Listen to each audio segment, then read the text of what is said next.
Okay, everyone, welcome back to another episode of Science of Bizarre. I am Jason Pineau, as always, and I can teach you how to become a part of the National Sarcasm Society. Right, like that's gonna happen.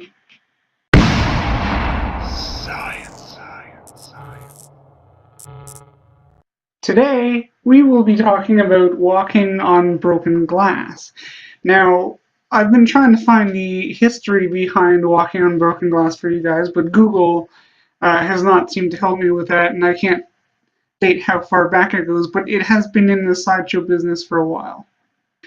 So I guess you could say that trying to find the history of how to walk on broken glass is no easy feat.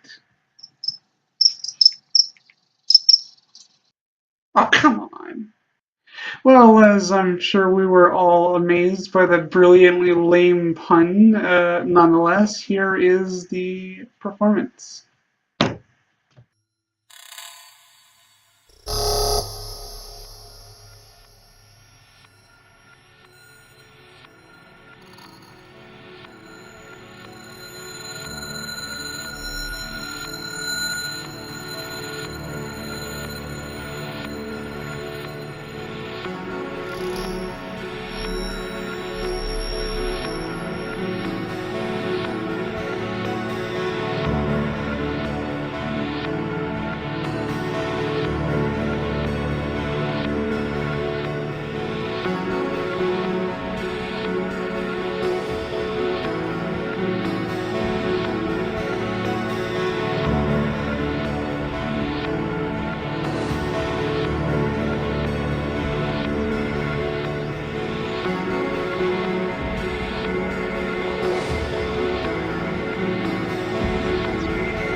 So there are a few different things here that are coming into play when it comes to walking on broken glass without getting hurt.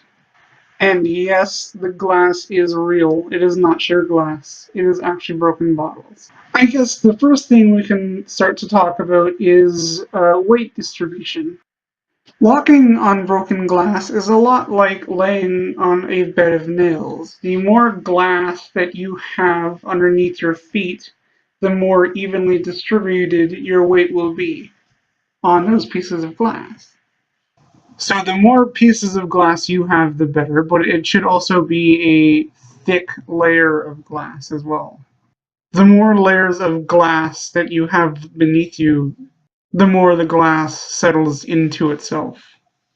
If you step on one piece of broken glass, or only a couple, you will most likely cut yourself because the slicing action usually happens when the glass has a chance to slide against a flat surface. Having those multiple layers of glass is what stops the glass from shifting around too much. Also, remember, tread carefully. Glasswalkers usually take slow steps in order to reposition their feet if they feel any sharp points. Where you get your broken glass is also another important step in walking on broken glass. A lot of glasswalkers will usually use things like mason jars, beer bottles, and wine bottles, but not the bottlenecks. That's an important part, not the bottlenecks. The bottles themselves, minus the bottlenecks, usually have a relatively gentle curve to them, so you will not usually find a lot of pieces that are multiple jagged edges that can stick straight up.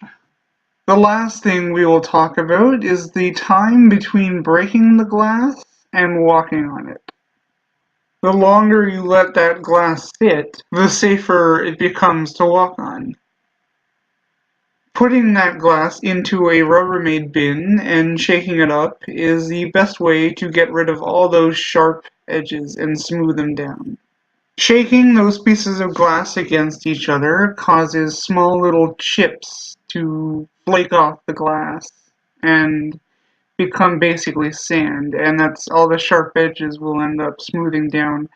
An example of this is if you've ever gone to the beach and you've picked up a broken beer bottle and it's perfectly smooth and round and you can pick it up no problem without cutting yourself. That's basically what's happening here when you shake the glass against itself. It's turning into sand and then it's just basically sanding itself down. Don't forget now, I'm teaching you the science behind how this works, not how to perform and learn this safely. So always make sure if you do something like this that you will go and consult someone who has done this before and knows what they're doing, because you can seriously injure yourself. That glass, even though it may have smoother edges, is still pretty sharp and can cut you.